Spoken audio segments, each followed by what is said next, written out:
Al sur de los colosos alpinos, la llanura por la que corre el río Po y sus numerosos afluentes ha sido desde la antigüedad una tierra de riqueza proverbial.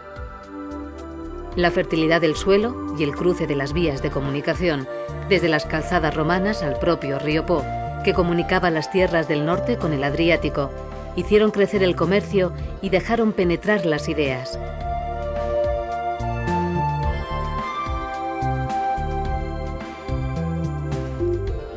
En la llanura padana surgieron las primeras universidades y las ciudades se fueron llenando de monumentos dejados por el paso de los siglos hasta componer un auténtico emporio del arte. Verona, Lodi, Pavía, Piacenza, Cremona, Brescia, Mantua, Parma, Reggio Emilia, Módena y Bolonia son ciudades artísticas próximas entre sí y respetadas por el desarrollo industrial de la llanura padana.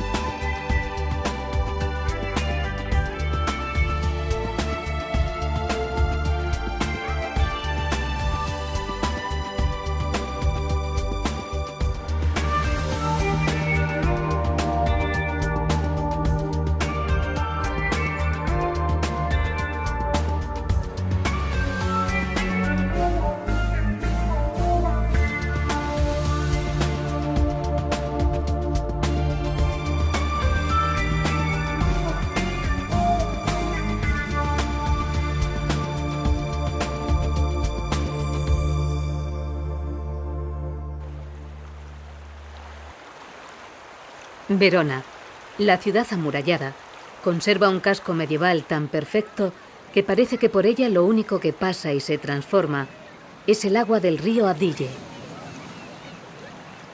En sus orillas se mantienen el esplendor de la ciudad romana y el auge de la ciudad medieval levantada por los güelfos y gibelinos que sirvieron de protagonistas a la tragedia de Romeo y Julieta. En el mármol se lee a Shakespeare: fuera de Verona no hay mundo, sino purgatorio, infierno y desesperación. Desterrarme de Verona es como desterrarme de la tierra. Lo mismo da que digáis muerte que destierro. Para entrar de verdad en Verona hay que atravesar la Plaza Bra, el lugar donde se mezclan los viajeros y los vecinos.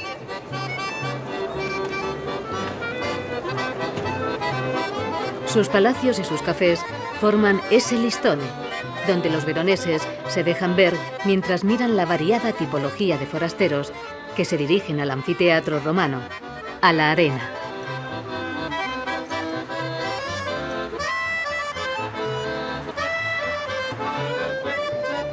Siempre hubo viajeros en Verona. En tiempos de Roma, llegaban en barcas por el río Adige o por la vía Postumia, que articulaba de este a oeste el norte de la actual Italia.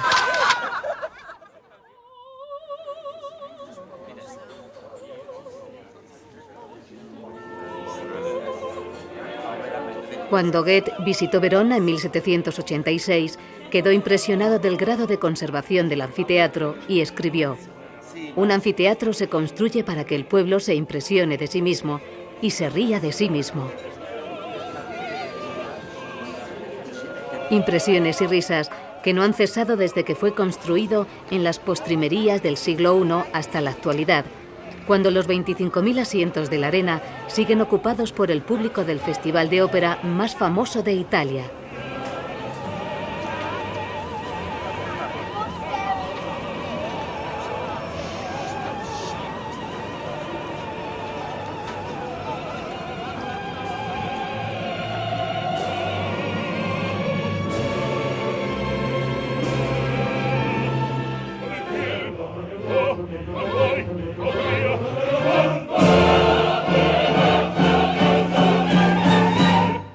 Verona pertenece por igual a la realidad y al mundo imaginado por Shakespeare.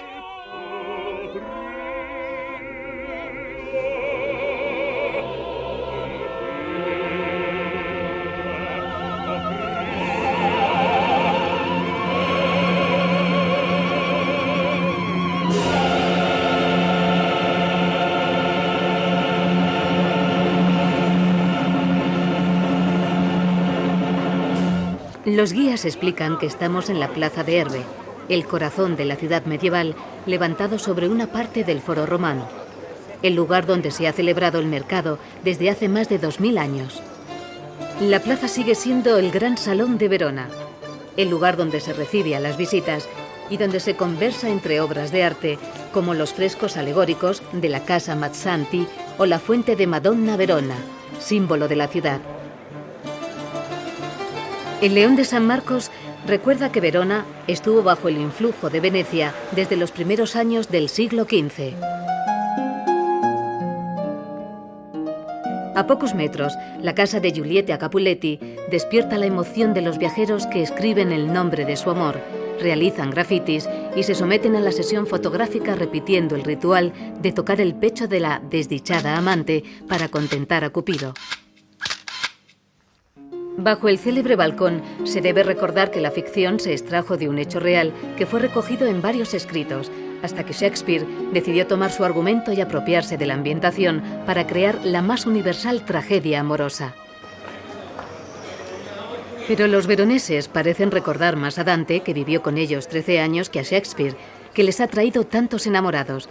A su alrededor, la Plaza de los Signori semeja a un corro de palacios y de estilos artísticos. Los gobernantes de la Comuna Libre levantaron en el siglo XI el impresionante Palacio Comunale y la Torre de los Lamberti, que parece sujeto al cielo.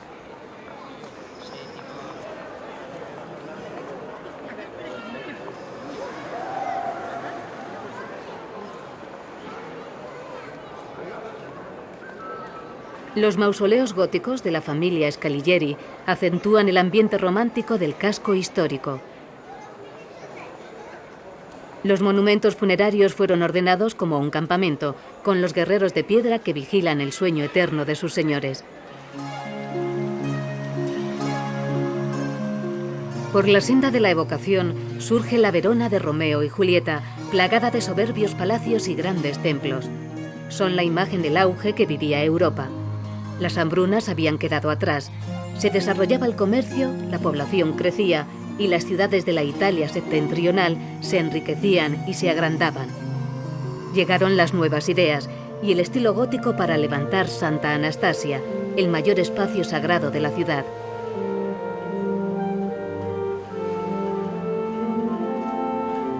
Los acquasantiere parecen representar al pueblo sustentando el poder eclesiástico, que se eleva hacia Dios mediante la excepcional altura de la nave central. Los muros recubiertos de pinturas se hicieron célebres por el San Giorgio liberando a la princesa, de Pisanello, que representa todo el glamour de la época y que ha sido imitado por los figurinistas del drama shakespeariano.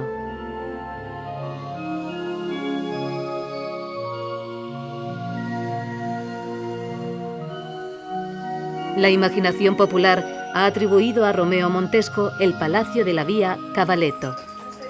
En sus bajos, la añeja trattoria ofrece recetas también cargadas de historia. Hay que tener cuidado y leer bien la carta. Muchos platos tradicionales están elaborados con carne equina. No es raro encontrarse con alguna boda, porque para muchos el ambiente romántico de la ciudad se vuelve irresistible. En la iglesia de San Zeno surge la obra maestra del románico del siglo XII.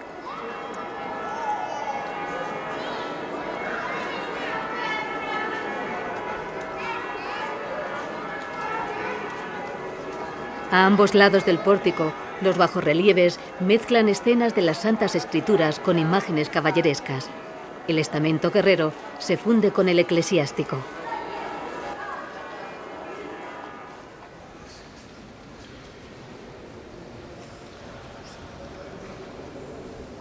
La desmesurada altura de la nave central y la bóveda de cañón superan la escala del románico.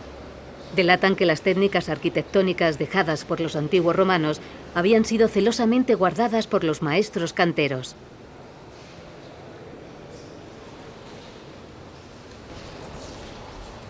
Andrea Mantegna pintó el tríptico para el altar mayor. La exaltación de la Virgen en el trono, rodeada de ángeles y santos, está considerada como una maravilla del Renacimiento.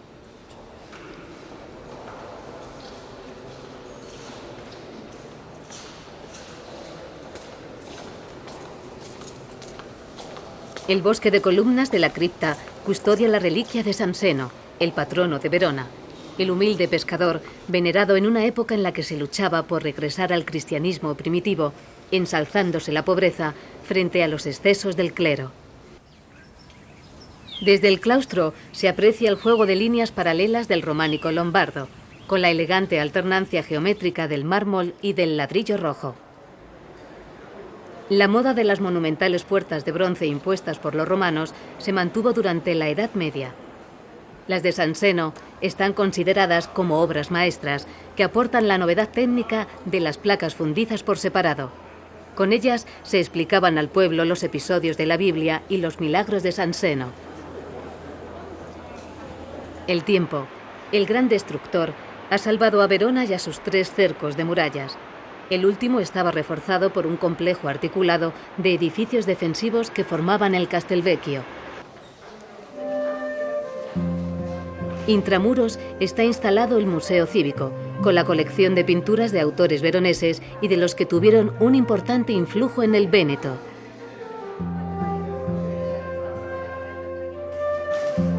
Como la Deposición, pintada por Paolo Veronese.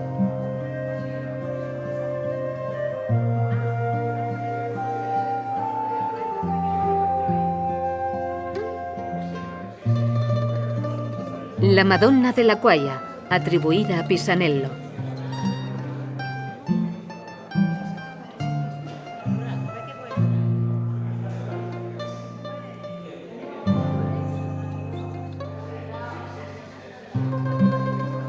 Y el bucólico concierto campestre de Tintoretto.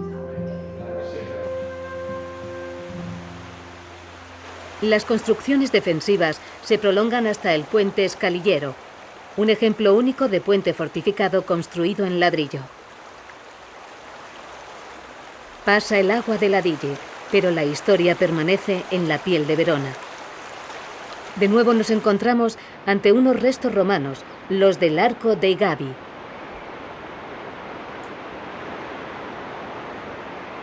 La calzada romana continúa bajo tierra por el Corso Cavour, repleto de palacios del Renacimiento. Como el de Canosa, proyectado por San Micheli con sus 3 cuerpos diferenciados. Y las famosas estatuas que rememoran a la Roma clásica.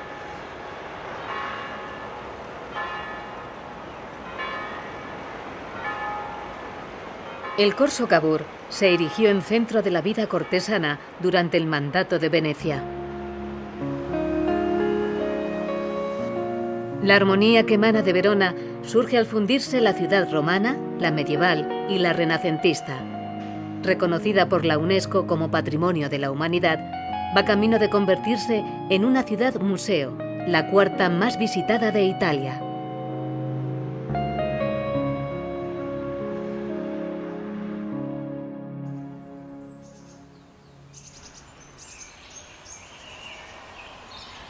A espaldas de Verona, el lago de Garda se nos presenta como la gran escapada a la naturaleza.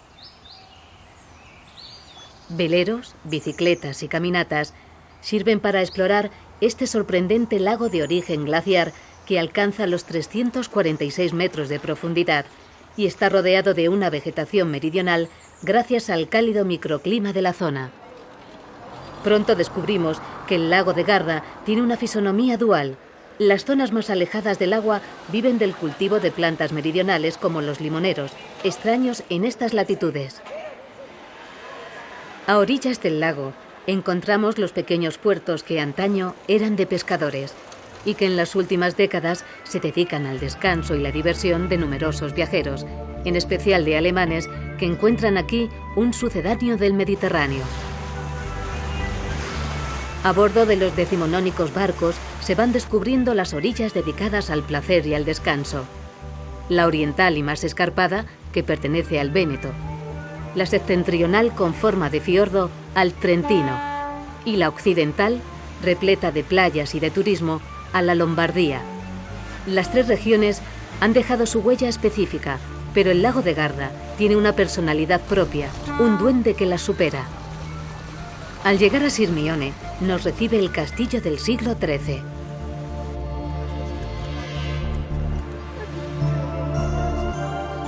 Comprobamos que numerosos viajeros se nos han adelantado, ocupándolo todo. Pasear, comprar, fotografiar y descansar son el único trabajo de miles de turistas. Y aunque cueste creerlo, buscan el mismo placer del dolce far niente que los ibaritas de otros tiempos implantaron a orillas del mayor lago de Italia.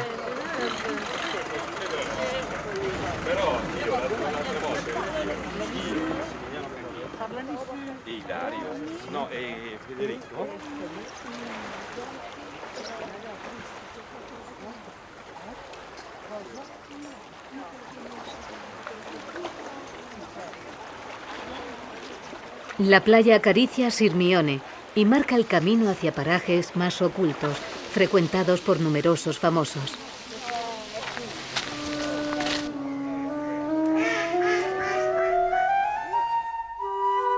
María Callas pasó largas temporadas en este hotel, hasta que su esposo le regaló una finca en los alrededores. Pero duró más la tristeza de la diva que su matrimonio. De ópera en ópera, la Callas se refugiaba en Sirmione para tratar de olvidar a su verdadero amor, Aristóteles Onassis. Los salones del hotel están plagados de anécdotas de la diva, que personifica al turismo de élite asentado en las orillas del Garda.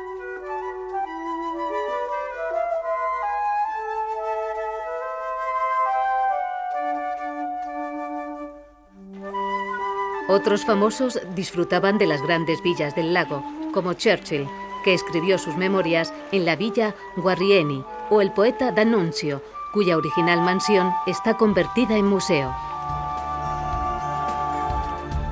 Seguían los pasos de Goethe y del poeta romano Cátulo. Las ruinas de su célebre villa nos lleva a iniciarnos en la arqueología del turismo de lujo, a comprobar que ya estaba inventado hace 2000 años. La llegada a Bardolino nos devuelve a la animación de los paseos marítimos. Los ciclistas matan el tiempo en espera de que sople el viento de los Alpes para abandonar las bicicletas y lanzarse a practicar el surf o a navegar en los veleros. O se reponen de una jornada agotadora en los parques temáticos que viven del turismo familiar del lago.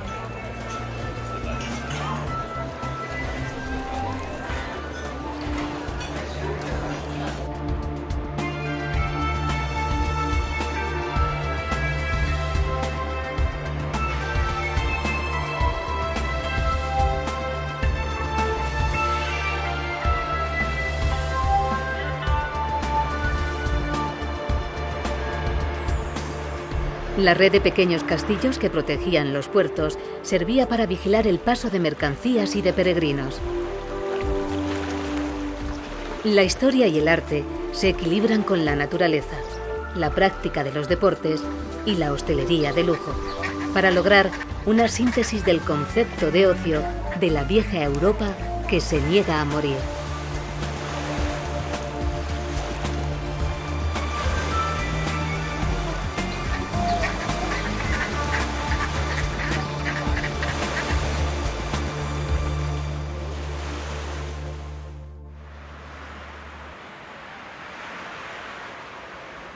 Cercana al lago de Garda se alza Brescia, centro histórico de un área muy industrializada de la rica Lombardía.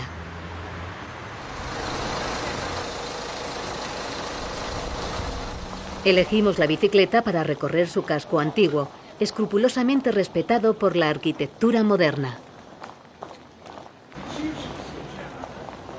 Igual que los arqueólogos, vamos adivinando la vieja ciudad romana sobre la que se asienta Brescia. Por la vía dei Musei aflora a la superficie el templo capitolino, levantado por Vespasiano en el siglo I de nuestra era. La superposición de civilizaciones sorprende en el monasterio de Santa Julia, cuyos edificios, organizados en torno a 3 patios, fueron levantados desde el siglo VIII al XVI. Convertido en museo de la ciudad, en el subsuelo muestra el Domus de la Ortaia, la elegante finca de labor sobre la que se edificó el monasterio. Sus mosaicos alfombran las estancias principales, donde el Domus recibía a sus invitados. Los restauradores siguen trabajando porque allí donde se excava surge la romanidad.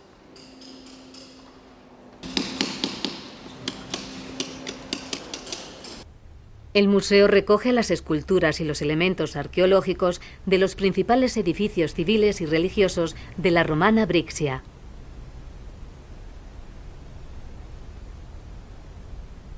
Los bustos de los emperadores están realizados en bronce, con la antigua técnica en la que se derretía el molde de cera. Soberbios, miran a la eternidad, pero no pudieron frenar las incursiones de los pueblos bárbaros que arrasaron el ya debilitado Imperio romano. De la muerte y la destrucción surge un ducado longobardo en Brexia.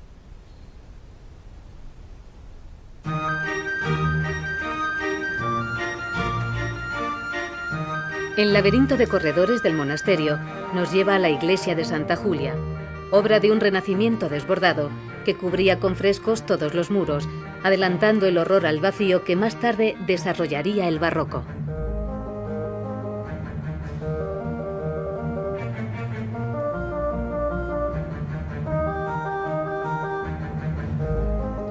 Parece que recorramos el túnel del tiempo.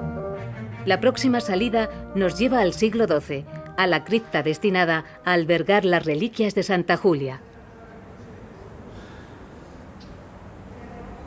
Dios Padre se asoma al mundo desde el cielo estrellado del oratorio, cuyos frescos del siglo XVI recubren unos muros levantados 400 años antes.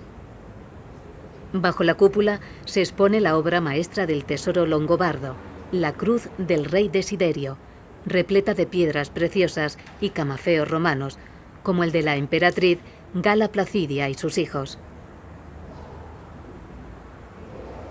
La cruz de Desiderio recuerda el drama de su hija Ermengarda, encerrada de por vida en este monasterio, que mandara levantar su madre, la reina Ansa. Víctima de un engaño de estado, la princesa fue casada con Carlomagno, el cual mató a Desiderio, se quedó con su reino y la repudió. La luz del Renacimiento nos aguarda en la Plaza de la Logia.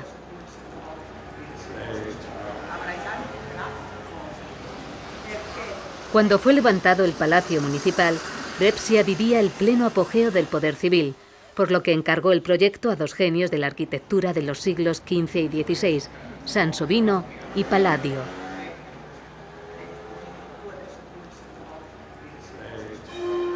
El medievo vuelve a surgir en el Duomo Vecchio, formado por una única nave circular que logra unificar a todos los fieles, situándoles a la misma distancia de Dios.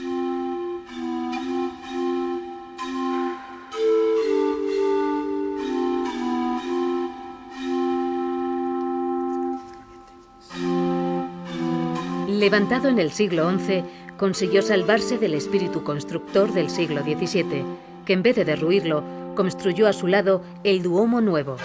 Ambas catedrales justifican que la segunda gran plaza de la ciudad esté dedicada a Dios, o mejor dicho, a su representante en la tierra, el Papa Pablo VI, que era brestiano. Subimos al castillo visconteo siguiendo los pasos de los antiguos romanos, que se dirigían al templo situado en la cima. El castillo nos revela de dónde procedía la riqueza de la ciudad. La fabricación de armas y armaduras, que eran vendidas en toda Europa, llenó sus arcas e hizo poderosa en el campo de batalla a la segunda ciudad más poblada de la llanura padana.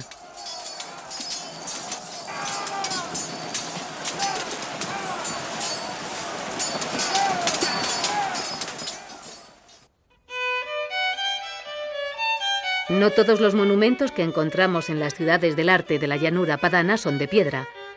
También los hay sonoros en Cremona, donde los luthiers del siglo XVII crearon los mejores violines del mundo, los célebres Stradivarius.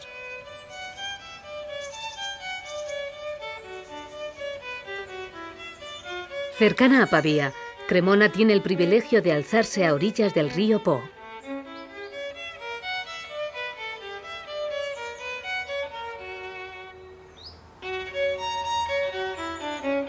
Las joyas de los museos son los violines.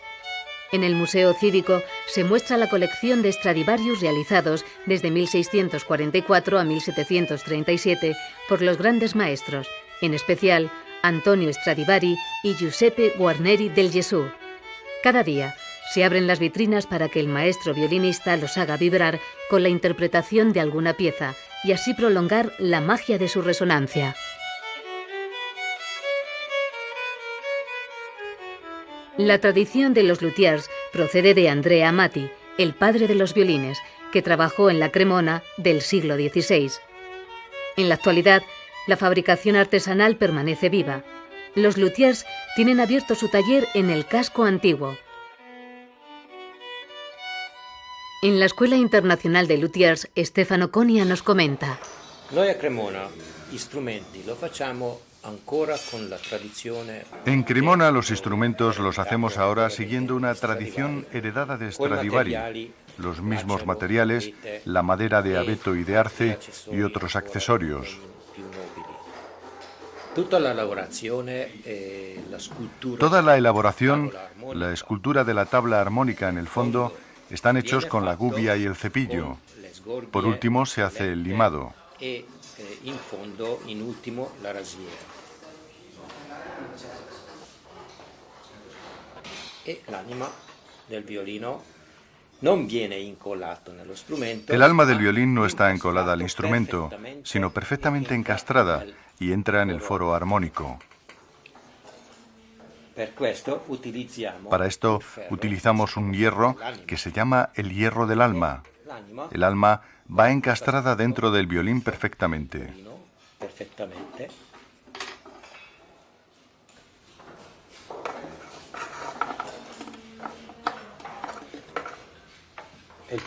La posición perfecta del alma se encuentra al pie del puente.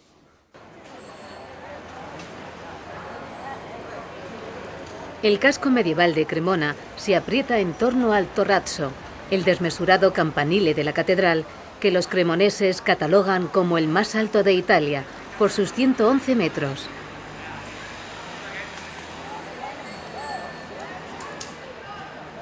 El Duomo es una muestra del románico lombardo del siglo XII y del desarrollo de la escultura. La contraposición entre el blanco del mármol de la fachada y el rojo del ladrillo parece el emblema cromático de la llanura padana.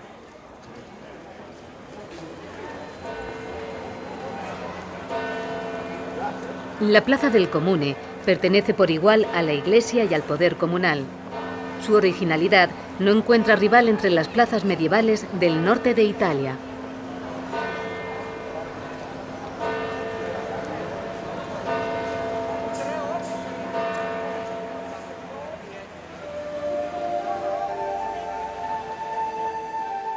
En el interior del Duomo, la fusión del románico con el gótico propicia una mayor elevación de las naves, cuya esbeltez se ve resaltada por la decoración pictórica, comenzada en los inicios del Renacimiento.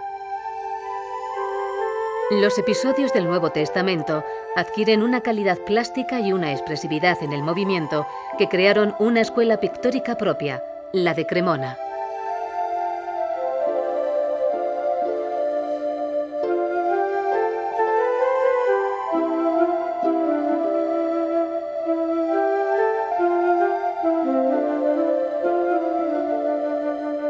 La tradición musical de Cremona no se limita solo a los luthiers, sino que se extiende también a la enseñanza de la música.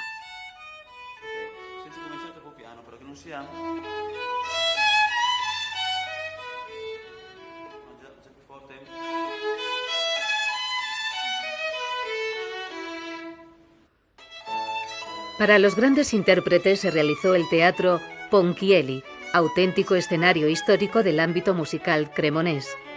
Construido en la primera mitad del siglo XVIII, solo lo superan en antigüedad el San Carlo de Nápoles y la Fenice de Venecia.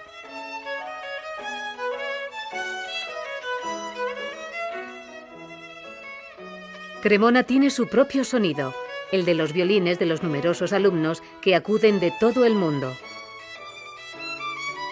Los festivales de música, como el dedicado a Monteverdi, nacido en la ciudad, ratifican que Cremona sea un monumento levantado a la música clásica.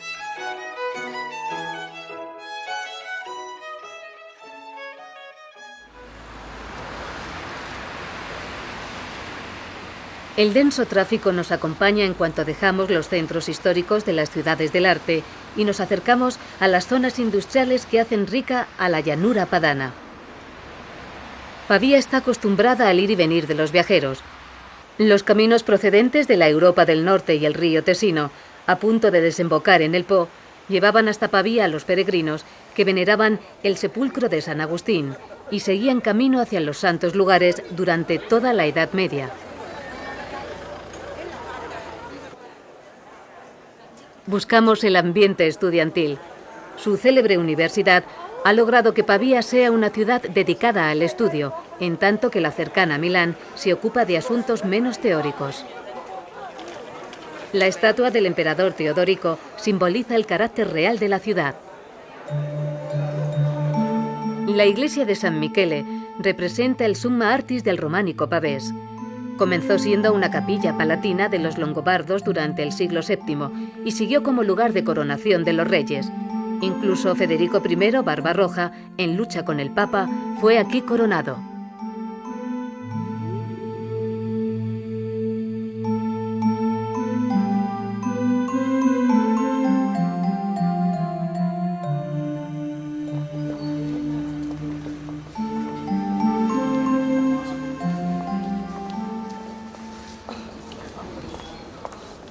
Inalterables, las calles adoquinadas han visto pasar a generaciones de estudiantes. Sorprende esa forma de habitar el pasado y ser rabiosamente moderno, sin aparente contradicción. En su universidad enseñaron grandes científicos, como Alessandro Volta, que presentó a Napoleón su mayor invento, la pila eléctrica. El origen de los estudios universitarios se remonta a la segunda mitad del siglo XIV, cuando la ciudad estaba bajo el dominio de la familia Visconti, los grandes señores de Milán, hasta 1477. Por sus aulas pasaron Petrarca y Leonardo da Vinci, que trabajaron en Pavía, ya que el primero organizó la gran biblioteca del Palacio Ducal y el segundo, entre otras cosas, diseñó el canal que debería unir el Mediterráneo con el Adriático.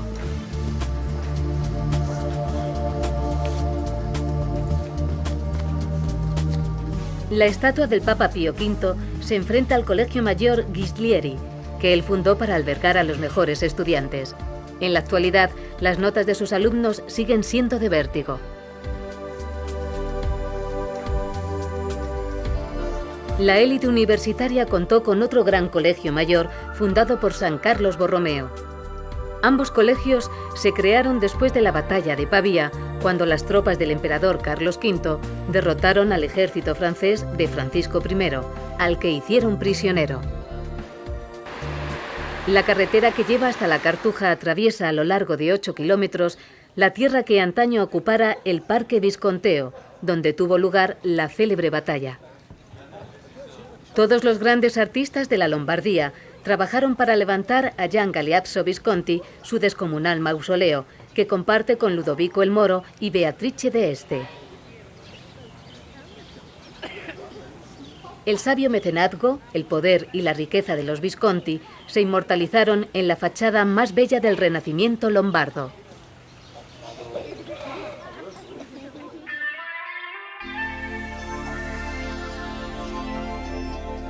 De nuevo el agua nos acompaña por la llanura padana.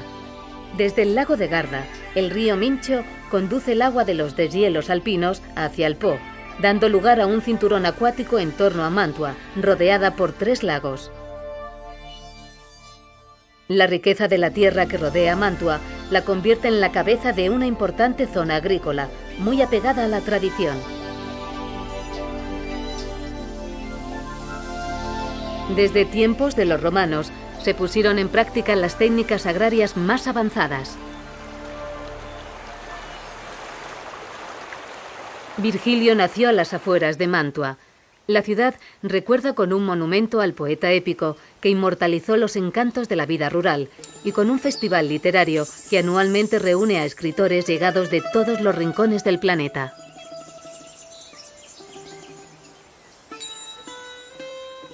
Virgilio amó con pasión las tierras de labor que rodean a Mantua. En ellas Es donde mejor se recrean los versos de las bucólicas y las geórgicas dedicados a los trabajos del campo. La calma y el ritmo lento de las cosechas resultan un bálsamo para el viajero que puede descansar en las grandes fincas de labor o en los antiguos molinos reconvertidos en hoteles especializados en el turismo rural.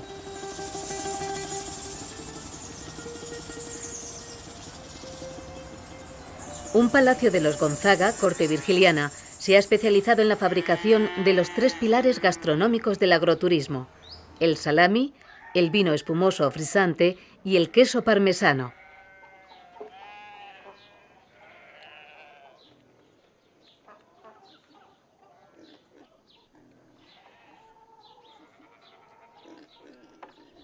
La zona dedicada a hotel nos permite disfrutar de la vida palaciega en el campo. La habitación en la que durmió Juan Pablo II y los salones repletos de anécdotas llenan de orgullo a los propietarios.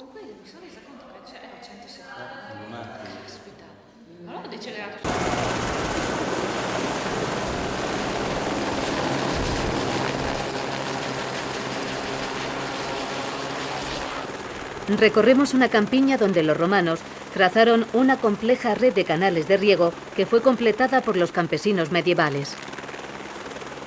La riqueza vegetal del cauce del Mincio ha sido protegida al declararlo parque natural.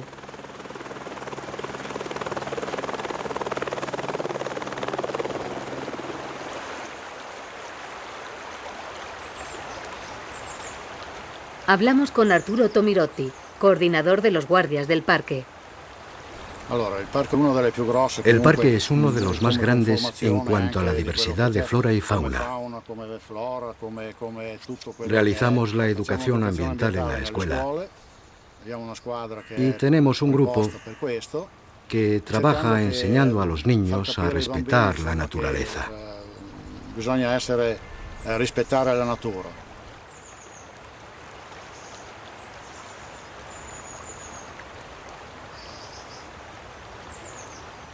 En barca, a pie y en bicicleta se recorre el parque natural, auténtico paraíso de pescadores y ornitólogos.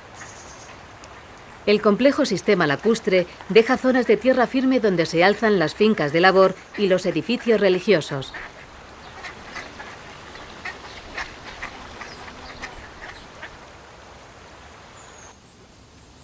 El Santuario de Gracia fue levantado por Francesco Gonzaga el último año del siglo XIV, con ocasión de una grave epidemia de peste que asoló Mantua.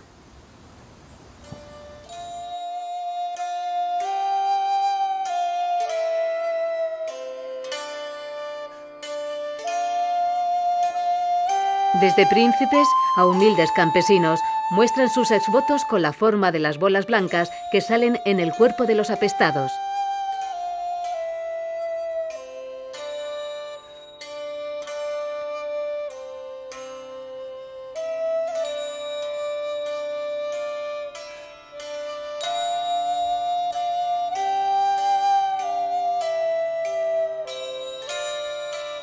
Los penitentes, representados con los atributos de su estatus social, agradecen su salvación a la Virgen.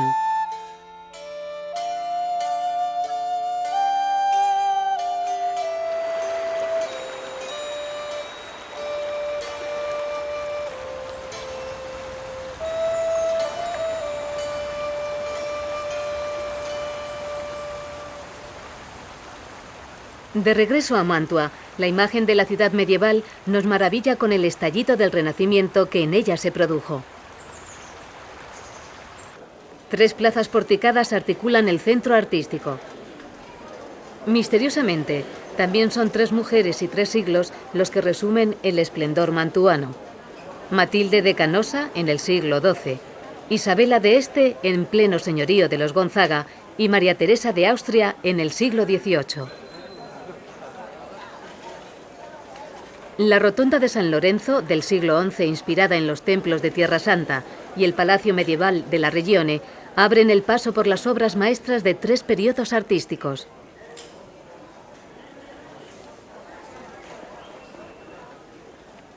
El Renacimiento se impone desde la Basílica de Santa Andrea, donde se puede entender toda la teoría arquitectónica de León Bautista Alberti.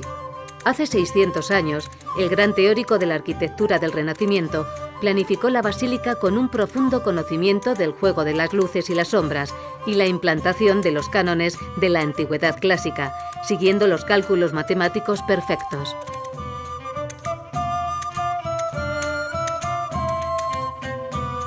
Alberti representaba la ansiada universalidad de la cultura. Fue literato, musicólogo y el gran teórico de la arquitectura del Renacimiento. Coincidió con el pintor Mantegna, que está enterrado en el templo. Ambos fueron llamados por Ludovico II Gonzaga y su esposa, Isabela de Este, para realzar su corte de artistas.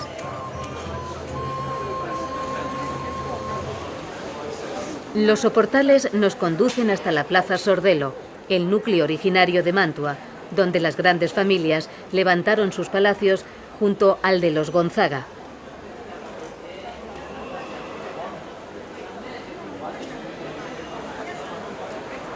El Palacio Ducal fue levantado para los Gonzaga.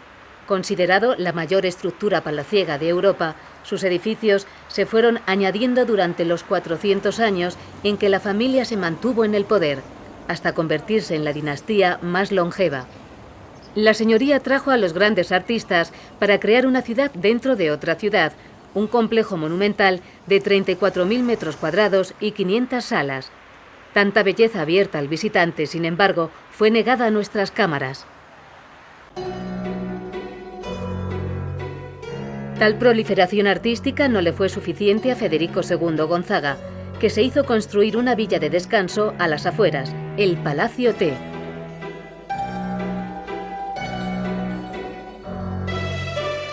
Encargado a Julio Romano, se inspiró en las villas de la antigua Roma para diseñar uno de los mejores edificios del manierismo. El discípulo preferido de Rafael Sanzio creó un organigrama nuevo, un edificio abierto y en constante diálogo con el paisaje mediante el sabio uso de los pórticos y las logias. La ambición del aparato decorativo demuestra que el duque no se retiraba al palacio solo para descansar junto a su familia o su amante, a la que también había destinado algunas salas. También tenía una finalidad representativa ante la corte y los grandes visitantes.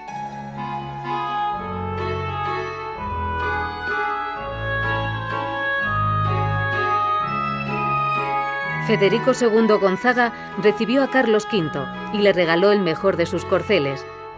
El emperador también recibió de los Gonzaga el consejo de que se dejase retratar por Tiziano, iniciándose una relación muy fructífera.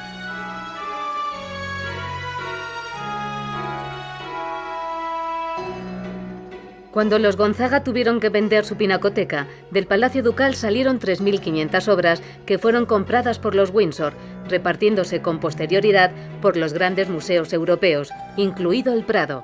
Sin embargo, la riqueza del Palacio T no se vio afectada.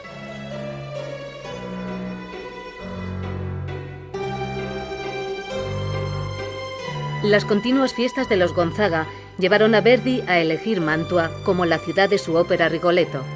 El compositor italiano se vio forzado a sustituir al rey de Francia por el duque de Mantua para no empañar más la maltrecha reputación del rey pervertido.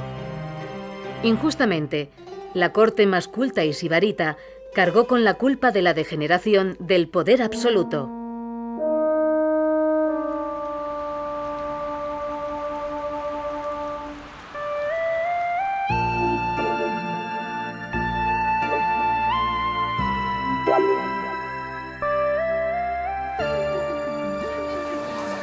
Las ciudades del arte de la llanura padana tienen en Bolonia su núcleo urbano más poblado y el centro gastronómico más prestigioso de la región. De la fértil llanura del Po provienen unas materias primas de gran calidad que se venden en los mercados callejeros. Numerosas tiendas antiguas parecen museos gastronómicos donde se exhibe la célebre mortadela boloñesa, que ya satisfacía a los antiguos romanos.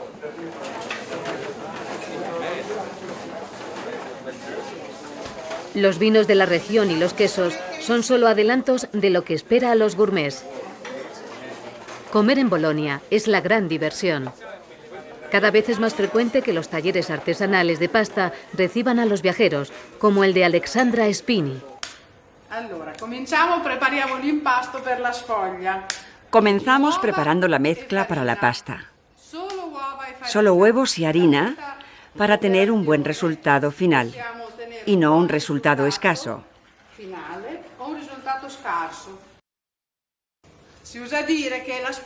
Se ha dicho siempre que la esposa que no sabe danzar no sabe hacer la masa. La masa está lista para ser trabajada con el rodillo.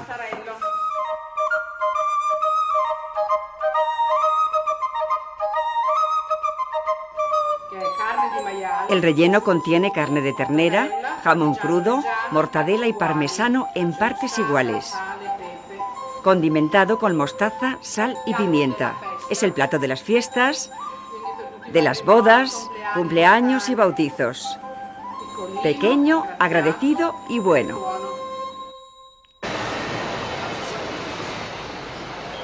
En Bolonia, entre el espacio público y el privado, hay un espacio intermedio, los soportales, donde los visitantes pasamos la mayor parte del día. Existen más de 40 kilómetros de soportales liberadores del sol y de la lluvia, perfectos para instalar un restaurante o un comercio, elegantes o modestos, plagados de penumbras y de luces tamizadas, amados por Pier Paolo Pasolini, que nació en esta ciudad. En la calle Marsala y en la calle Maggiore, que sigue el trazado de la calzada romana Emilia, encontramos los soportales más antiguos, sustentados en vigas de madera. Aunque su origen está en los foros romanos, durante la Edad Media es cuando se levantaron para solucionar la falta de espacio en la ciudad amurallada.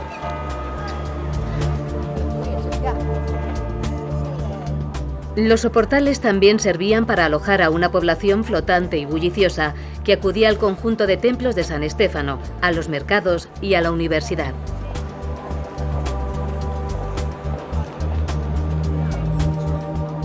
De la Plaza Zaragoza arranca el mayor porticado del mundo, que recorre 3,5 kilómetros hasta el santuario de la Madonna di San Luca, alzado en las primeras estribaciones de los Apeninos.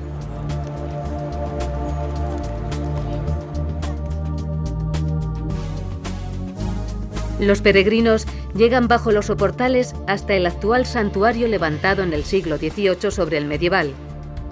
Carlo Francesco Dotti trazó una planta elíptica que en el interior resolvió con las naves dispuestas en cruz griega y un juego de luces que ilumina el altar mayor en honor del icono bizantino de la Virgen.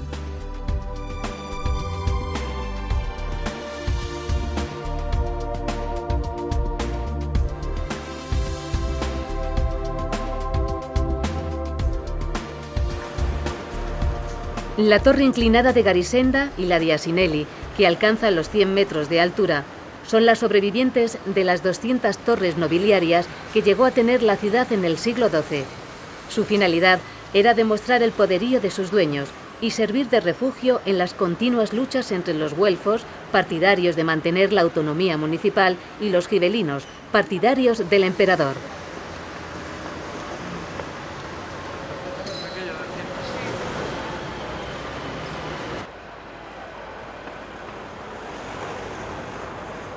La estatua de Neptuno resulta el mejor lugar para quedar con los amigos.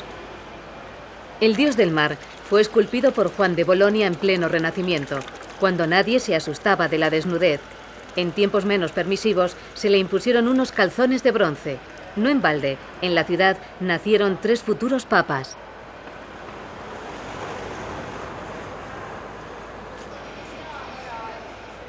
La plaza de Neptuno se une a la Maggiore para dar forma al corazón de Bolonia, orgullo de los güelfos que gobernaron sin ningún tipo de sometimiento una ciudad rica a la que dotaron de murallas, palacios, iglesias, grandes ferias y estudios universitarios. La fachada de la iglesia de San Petronio, patrono de la ciudad, quedó inconclusa, aunque el escultor Jacopo della Quercia pudo realizar la puerta principal, con escenas que enseñaban el Antiguo y el Nuevo Testamento al pueblo boloñés. Se tardó 4 siglos en terminar San Petronio. Iniciada en estilo gótico, fue testigo de grandes avatares ciudadanos. vio subir al poder a la familia de los Bentivoglio, que terminaron siendo depuestos por el Papa Julio II, incorporándose Bolonia al papado hasta las conquistas de Napoleón.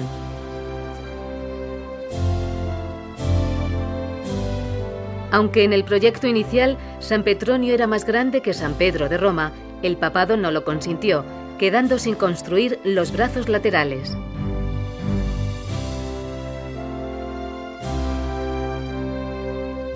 Nos detenemos en la capilla donde fue coronado emperador Carlos I de España y V de Alemania.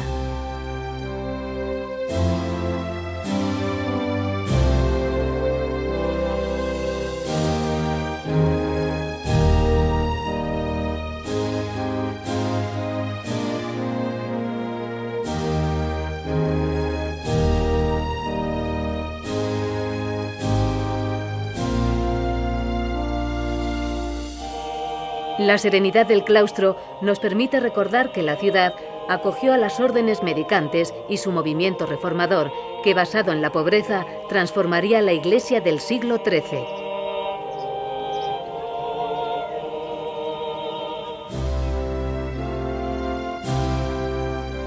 Uno de sus máximos representantes, Santo Domingo de Guzmán, tras predicar contra la herejía cátara, murió en Bolonia en el 1221.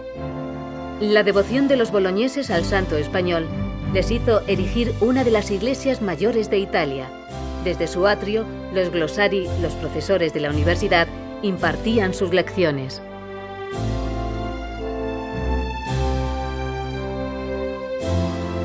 El sarcófago del santo, realizado por Nicola Pisano, incorpora varias esculturas del joven Miguel Ángel.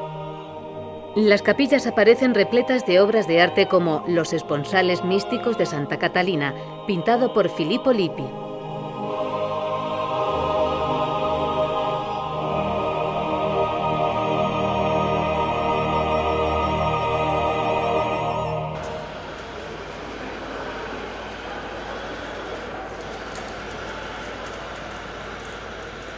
Otro gran español, el cardenal Gil de Albornoz, fundó a mediados del siglo XIV el Colegio de España para alojar a nuestros mejores estudiantes. Los bolonios, como se autollaman, siguen interesados en leyes, aunque también admiten otras especialidades. Todo es cuestión de notas.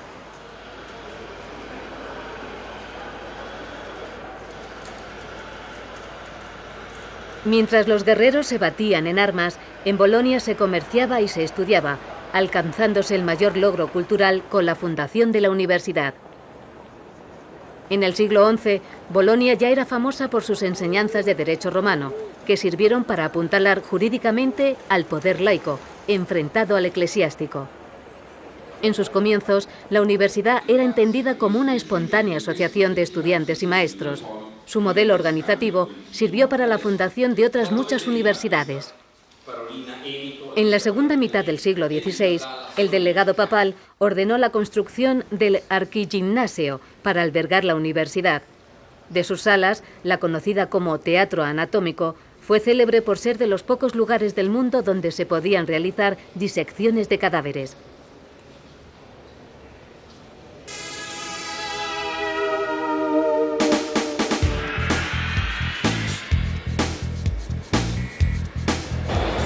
Divertirse siempre estuvo bien visto en Bolonia.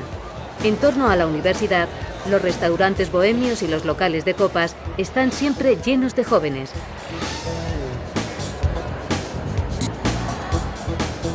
Las noches de juerga son tan históricas como la ciudad. No en vano, los estudiantes llegados de toda Europa crearon desde el siglo XI una sociedad abierta, tanto en las ideas como en las costumbres.